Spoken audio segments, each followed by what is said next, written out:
మంత్రాలు చదివితే కోరికలు తీరుతాయా? దీని గురించి మాట్లాడుకుందాం. లాస్ట్ వరకు వీడియోని చూడండి, కానీ నాతో పాటు ఈ చిన్న యాక్టివిటీ చేస్తూ అబ్జర్వ్ యువర్ టంగ్. క క గ గ ఞ నాలిక మధ్యలో ఉంది.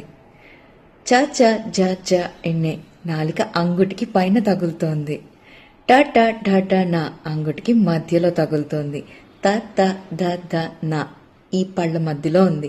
పాప బాప మా చూస్తే ఓన్లీ పెదాలు మాత్రమే తగులుతున్నాయి.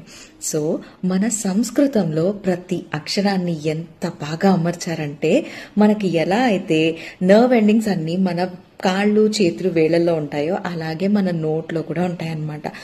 ఒక్కొక్క నర్వ్ ఎండింగ్ కూడా ఏంటంటే, ఎప్పుడైతే స్టిమ్యులేట్ అవుతుందో మనం ఈ అక్షరాలు చదువుతున్నప్పుడు దానికి రిలేట్ అయ్యి ఉన్న నర్వ్స్ అన్ని కూడా యాక్టివేట్ అవుతాయి అన్నమాట. సో మల్టిపుల్ నర్వ్స్ అన్ని యాక్టివేట్ అవ్వడం వల్ల మనం ఫేస్ చేస్తున్న ప్రాబ్లమ్ ని సాల్వ్ అయ్యేలాగా ఈ శ్లోకాలన్నిటిలో కూడా అక్షరాల్ని అమర్చారనమాట.